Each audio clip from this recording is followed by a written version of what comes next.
Who the hell are you? What are you? What the is this? Movie. Guy.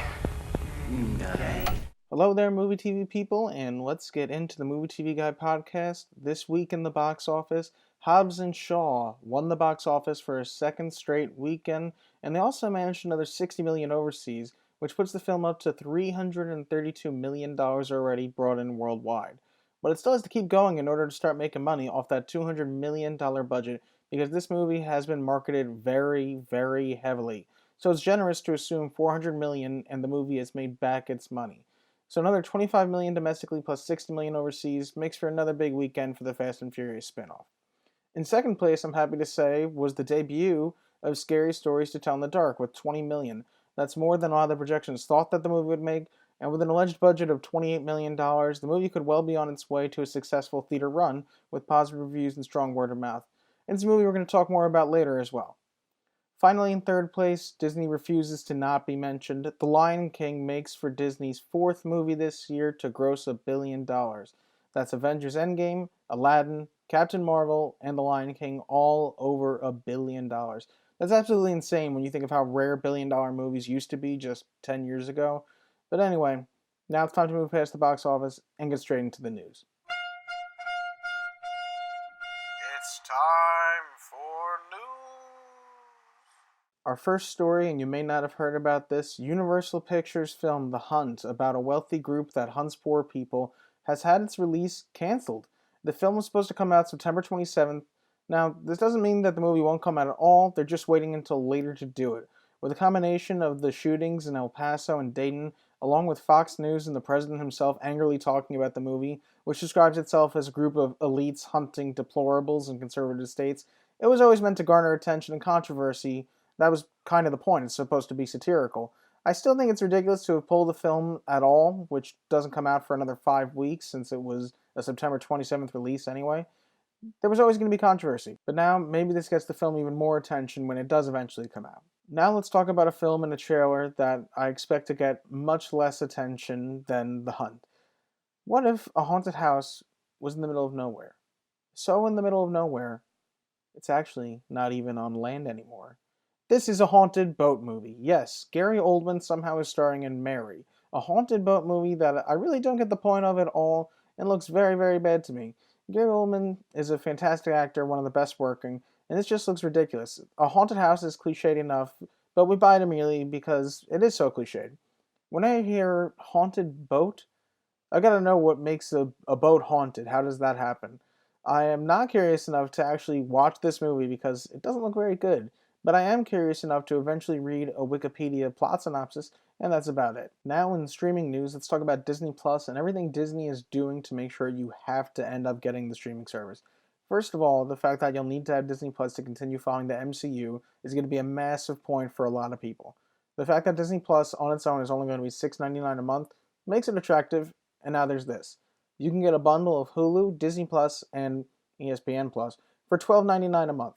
Now, to me, ESPN Plus is really just because nobody is buying ESPN Plus. And it feels very much like a cable move.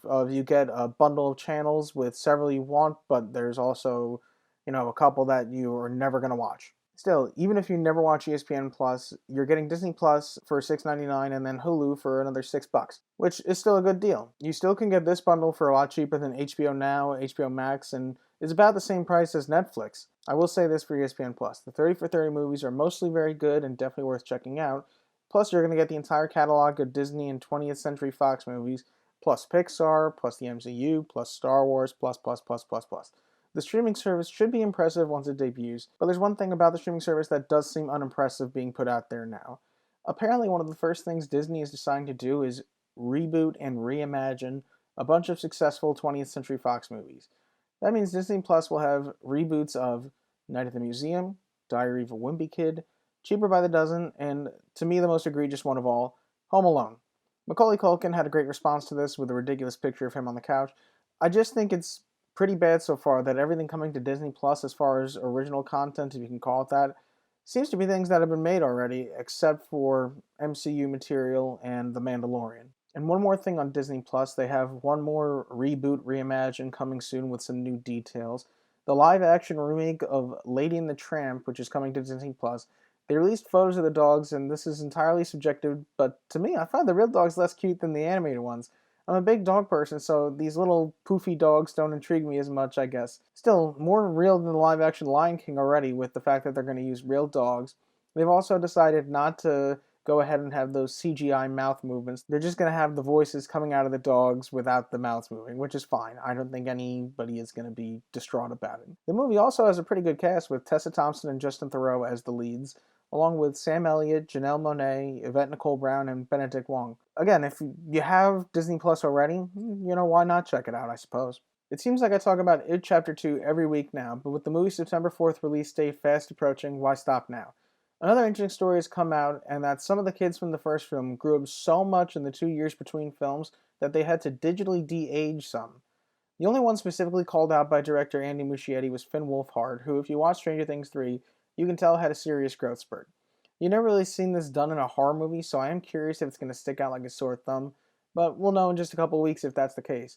There's one shot in the trailer that people are pointing out that looks like it could obviously be a de-aged version of Wolfhard, so take a look at it. If you think that it looks ridiculous, it might stick out for the whole movie. Another thing I seem to get an opportunity to talk about every week, Moviepass doing something stupid or terrible. First, there's the fact that they were hemorrhaging money so badly that they would just make movies that were big, like they did with Mission Impossible Fallout, unavailable. They inserted what was called a tripwire, an automatic shutdown for Moviepass that would activate if their cash balance got too low. If money ran out, subscribers would get the message that there are no more screenings at this theater today, even if there were. Sometimes it would happen, sometimes it wouldn't, but there's more. If you ever had trouble logging into the app and you were a heavy user of Moviepass, that might be because Moviepass could have changed your password so you couldn't log on and spend any more. They had a lot of bad strategies. Their first was lowering the price point so low they had no clue if they could afford it. Moviepass is still technically alive, but could see several lawsuits coming soon and don't expect it to hang around forever. Oh, by the way, AMC's A-list is now up to 900,000 subscribers, so there's a sustainable way a theater chain made this work by learning from some of Moviepass's mistakes. And now, finally, let's talk about scary stories to tell in the dark. I'm going to try not to spoil too much in the beginning. This is based on the series of books from the 80s and 90s written by Alvin Schwartz and creepily illustrated by Stephen Gammell. The film is directed by Andre Overdahl, who did The Autopsy of Jane Doe and the very good found footage movie, I think it might still be on Netflix, Troll Hunter. And of course the movie is produced by Academy Award winner Guillermo del Toro. The movie does stick very closely to the books. All the monsters look straight out of the images that are from it. It's meant to be a horror movie that kids can see since it is rated PG-13, but I'll tell you, it scared the crap out of me a couple times. It is definitely effectively tense. There are some well-placed jump scares, and all the actors in it, which is mostly young kids, do a really good job of portraying the seriousness. Considering that I would call this an anthology horror movie, it does a better job than most of constructing a through line for the stories to be told. When you think of a movie like Creepshow, which has, the kid reading the comic book, or you think of something like the VHS movies, which is normally somebody, stumbles upon these tapes, this is much more of an actual story of this small town and this girl finding this book that was supposedly a myth, and it turns out the myth is very real. It does a good job of, without being gory, still being scary, because since this is PG-13, I can't think of any time that there was any blood, really, maybe a spot or two. So if you are looking for a movie to check out this week, even if you read the books already or if you didn't read the books, it is definitely a throwback. It's definitely something that you could bring, a kid who's over the age of 10 with you to see. Do expect them to be scared coming out of it, because I definitely, was freaked out by some of the things in there. So it definitely has some legitimate scares. It's definitely a lot of fun. And I would definitely recommend it to anybody who liked these books when you were a kid or likes horror in general now. Anyway, that's going to do it for this week's Movie TV Guy podcast. I want to thank you for listening. And if you can go ahead and do all the YouTube things, the likes, the comments, subscribe, yada yada, I would very much appreciate it. And I'll see you in the next episode.